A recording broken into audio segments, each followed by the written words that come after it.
Facebook ad में वैसे तो बहुत सारे एलिमेंट्स होते हैं, लेकिन ऑब्वियसली हर एलिमेंट को हर टाइम पर देखना पॉसिबल नहीं होता, राइट?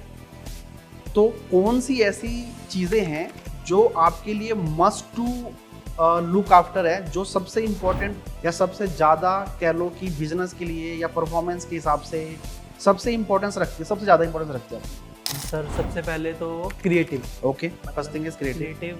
उसके बिना आप एड्स नहीं चला सकते। कहने का मतलब है कि आपका क्रिएटिव जितना रिफाइन होगा, जितने आपके पास ऑप्शंस होंगे क्रिएटिव के, उतना ही आप टेस्ट कर सकते हैं, उतने ही आपको अच्छे रिजल्ट्स मिलेंगे। और अगर आपके एक से ज़्यादा क्रिएटिव आपके ऑप्टिमाइज हो गए हैं, अच्छे चल रहे हैं, तो आप स्केल कर सकते हो अपना बिजनेस। और क्रिएटिव मतलब ये कॉन्टिन्यूस प्रोसेस है, ठीक है? क्रिएटिव मतलब जैसे आपका बिजनेस चल रहा है या प्रोडक्ट सेल हो रहा है, तो आप डिफरेंट टाइप के क्रिएटिव्स चला सकते हैं। अब क्रिएटिव में सबसे इंपॉर्टेंट चीज़ आती है, एक फेसबुक ने ना बहुत अच्छी चीज़ प्रोवाइड करता है, बट काफ़ी लोग उसे यूज़ नहीं करते हैं। एक फेसबुक का ब्लूप्रिंट आता है, मेटा ब्लूप्रिंट। फेसबुक ने आपको प्रॉपर बताया है कि अगर मैं फीड में ऐड दिखा रहा हूँ, तो फीड की ऐड का प्राइमरी टेक्स्ट का क्रिएटिव कितने कैरेक्टर्स का होना चाहिए, ओके, उसका जो साइज़ है वो कितना होना चाहिए, उस साइज़ की डायमेंशंस कितनी होनी चाहिए, उस इमेज में अगर आप यूज़ करें तो कितना परसेंट टेक्स्ट एक्सेप्टेबल है, कितना परसेंट नहीं है। ठीक है।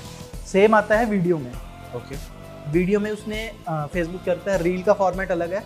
अब फेसबुक की रील और इंस्टाग्राम की रील दोनों का फॉर्मेट अलग है। ये कैच है जो मतलब काफ़ी लोग मिस करते हैं कि अच्छा, फेसबुक की reel, Facebook reel, Facebook story, Instagram reel, Insta story, चारों की डायमेंशंस, रील किस क्वालिटी में वीडियो होनी चाहिए, कितनी ड्यूरेशन की होनी चाहिए, वो सब उसने स्पेसिफिकली लिखा हुआ है, इतना होना चाहिए। दूसरा है कि अब हम यूजुअली देखते हैं कि कोई कस्टमर है, मतलब कोई ऑडियंस है, जैसे वो वीडियो आया, उन्होंने ऐड देखा तो 10-12 सेकंड में वो स्वाइप कर देते हैं, ठीक है।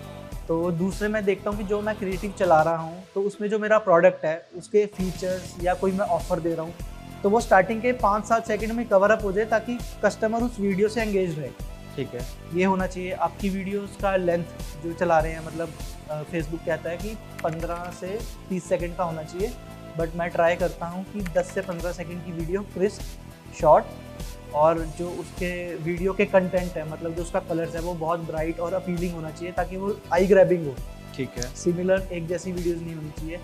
अगर मैं इमेज फॉर्मेट यूज़ कर रहा हूँ, तो मैं देखता हूँ कि जो मेरी इमेज है, उसमें जो मेरा प्रोडक्ट है वही हाईलाइट ज़्यादा हो, और जो आसपास का बैकग्राउंड है कुछ है वो इतना ना हो, मतलब प्रोडक्ट हाईलाइट होना चाहिए, ठीक है। और प्रोडक्ट पे मैं मेंशन करता हूँ कि अगर मैं कुछ उस पर प्राइस डाउन का ऑफर दे रहा हूँ, या कोई सेल चला रहा हूँ, या कोई कूपन दे रहा हूँ, तो वो उस पर मेंशन हो, ताकि क्रिएटिव के ऊपर। ओके।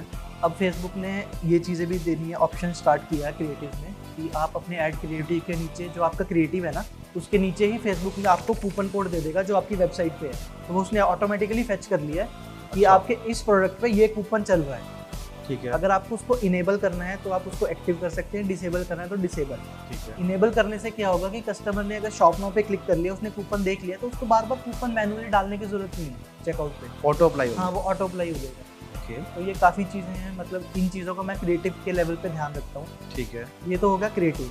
अब आता है कैंपेन, एड सेट लेवल और कैंपेन लेवल। कैंपेन में मैं देखता हूँ कि आपका ऑब्जेक्टिव, जैसे सेल्स का ऑब्जेक्टिव है तो सेल्स पे ही चलता है, बट कभी कभी ऐसा होता है कि मेरा वही सेम क्रिएटिव मतलब एकदम से नहीं परफॉर्म कर रहा, तो उस रिगार्डिंग मैं करता हूँ उसी क्रिएटिव को मैं एंगेजमेंट या ट्रैफिक में चलाता हूँ, ताकि उस क्रिएटिव की मेरे पास कुछ ऑडियंस आ जाए, ठीक है। और फेसबुक पिक्सल के पास कुछ डाटा आ जाए, सो दैट उसको रीच मार्केटिंग या आगे लुक लाइक करने के लिए मैं उसे यूज़ कर सकूँ। तो मतलब मैं कैंपेन ऑब्जेक्टिव पे काफ़ी ध्यान देता हूँ, क्रिएटिव पे, और एड सेट में डिटेल टारगेटिंग, इस पे मतलब इंटरेस्ट बेस्ड टारगेटिंग से काफ़ी अच्छे रिजल्ट आते हैं। और कभी भी मैं कोई भी जैसे एड स्केल कर रहा हूँ या प्रोडक्ट, तो उसका जो एग्जिस्टिंग ऑर्डर्स या कस्टमर्स का डेटा है, मैं उसको मतलब रीमार्केटिंग में या लुक लाइक में ज़रूर दिखाता हूँ, ठीक है।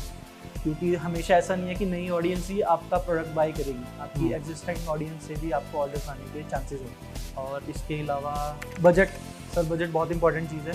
बजट अब दो तरह से आता है, एक डेली बजट आता है, एक लाइफ टाइम बजट। अगर मेरा कुछ प्रोडक्ट है, मेरे पास उसकी काफ़ी इन्वेंट्री पड़ी है और जो मैं स्केल करना चाहता हूँ, तो मैं उसको फिर लाइफ टाइम बजट पे चलाता हूँ, ताकि मुझे डेली मतलब परफॉर्मेंस नहीं देखनी उसकी। डेली इन द सेंस कहने का मतलब है कि डेली 800-1000 का बजट लगा है, तो फेसबुक 800 के अकॉर्डिंग ही अपनी ऑडियंस को दिखाएगा। अगर मैं उस पर लाइफ टाइम बजट लगा रहा हूँ 30,000 का या 1 लाख का 1 महीने के लिए, 30 डेज के लिए। तो ऐसा हो सकता है कि जिस दिन फेसबुक को लग रहा है कि मेरी ऑडियंस अच्छा मतलब मैं ग्रैब कर सकता हूँ, उस दिन वो मेरी एड्स पे बहुत ज़्यादा स्पेंड कर देगा और मेरी कन्वर्जन ज़्यादा आ जाएगी। ठीक है। बट जिस टाइम उसको लगेगा जिस दिन की अब ऑर्डर्स नहीं आ रहे या मतलब ऑडियंस नहीं है, तो अपने आप वो बजट कंस्ट्रेंट कर देगा। तो Okay. बजट मतलब बहुत इंपॉर्टेंट चीज़ है आफ्टर क्रिएटिव और टारगेटिंग। खुल के देना हाँ चाहिए बिल्कुल, फेसबुक को पैसा मतलब स्पेंड करके। Okay, these are a few of the most important things that you should be looking into while running Facebook ads for your brand, right?